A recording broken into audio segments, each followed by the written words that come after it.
Hello, everybody. Good afternoon. I'm here to chat with friends and just discuss about the things that I had this morning and this afternoon, how the things went on, and some of the observations I was making with my wife. I was going to talk to you about what happened with our wellness club, which we run in the morning from 8 to 9. One of the students had a paper cut of her finger, and it was kind of severe, I believe.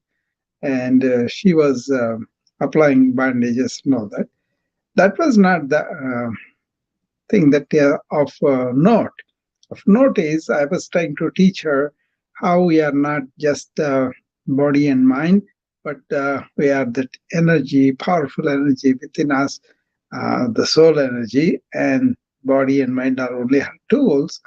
And she kind of remembered that and then said, I'm not this finger which was cut, which will heal anyway. So I don't want to aggravate it by really thinking too much about it. That's a psychosomatic component we were trying to teach.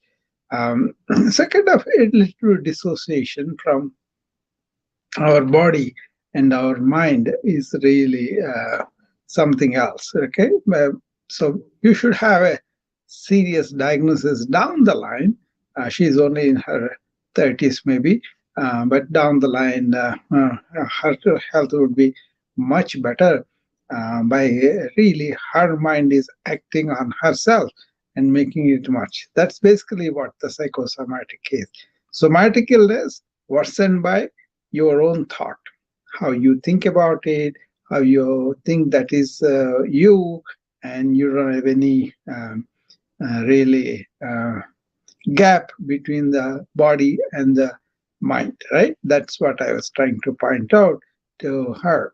And then I'm so delighted because every day we kind of do an exercise to get this one in place so that our mind is out of our way as far as our molecular cellular functions are concerned. Otherwise, the indications from our own mind go and influence the uh, illness. And that is where psychosomatic illness gets worse. I kind of very important for me because I've seen so many people who come to the clinic walking and happy and all that, but then they have some diagnosis come because they were brooding the diagnosis for a while, but then actually it was not diagnosed and told them and gave them a paper showing that this is a result. That's why we are telling you this. You had a scan, and the scan has really showed us this, that kind of thing, then people really understood, yeah, that is important. We need to understand this, that kind of thing, A lot of people don't pay attention to their illness. That's fine.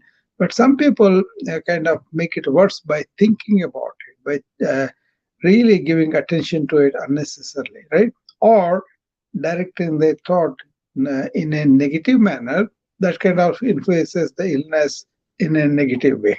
Okay, there are people who are really uh, do the positive thinking and positive outlook that I will get better, I won't have any problem. That is also there.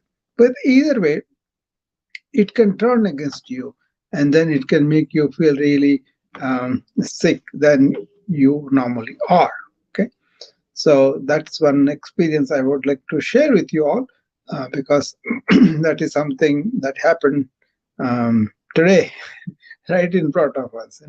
I was delighted to see the girl claiming that she remembered that the finger is only because normally she was a COVID recovering patient and she had a long COVID and she has a very active mind. She's a young girl and she's an intelligent girl too.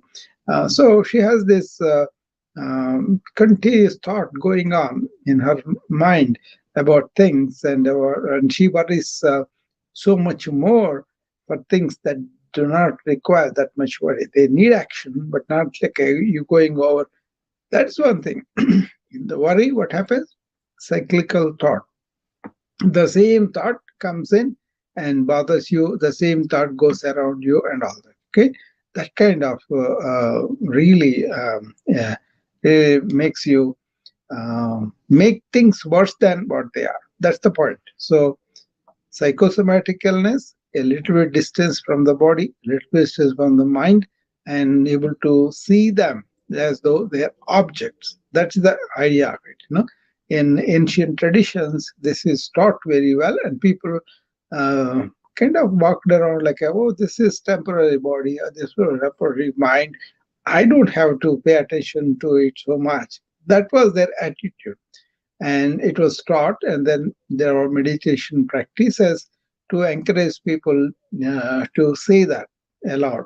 They would say, I'm not just this body and mind, I am this powerful soul or energy within, or we can get life force within, and then I am that. I'm having this body and mind as manifestation of that. So I'm going to work on them and get them better. Actually, this kind of thing makes you do more hard work with the body rather than telling, oh, I don't have to do it, this is too hard. None of it. So your limitation of the mind is out of your way, so that you do much better with whatever job you are doing, or whatever work you are doing, to whatever help you are providing to other people. So this stepping aside of that egoic nature of our real small self that is acting on our body and mind is not good for us. That's what happens when we see the patients. They come normally, no problems, mind is stable and all that. And then I have a guest here, Kareem. Let us bring him in. But when they are given the diagnosis, they may have a negative reaction that acts adversely on their outcome. Okay. Hello.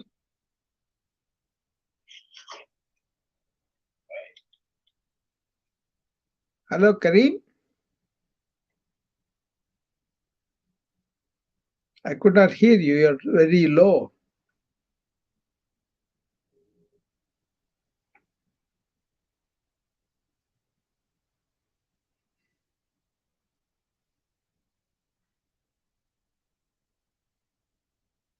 Okay. I don't know. There's some problem. He could not come up, and I could not hear him properly.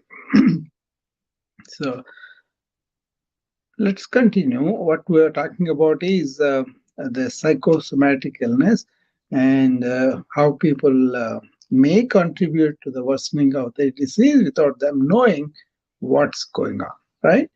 So this is the training we provide for the practitioners with us, so that they can um, uh, really be here and really attend to whatever that is without that reaction. Remember, respond but not react. That kind of thing. That really helped a lot of people um, to get better sooner, or to really not have a lasting damage sometimes. Sometimes their quality of life is better because they are really separating themselves from the body and from the mind.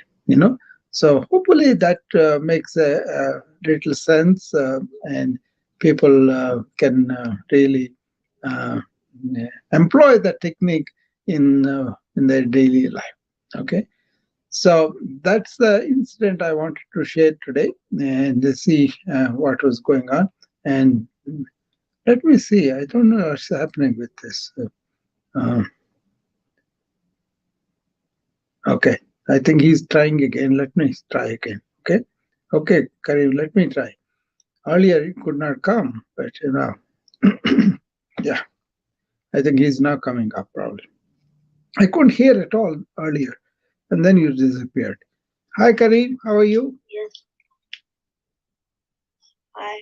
Hi. So what's up, Elizabeth?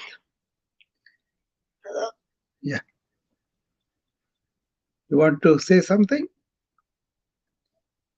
Um, I'm just coming up here to say I like your talk. Okay. Thank you. Okay. That's very nice of you to come up and say thank you for me. You are more than welcome. Okay. I hope these things will help somebody. That's why I do these things. So Thank you. okay. Okay.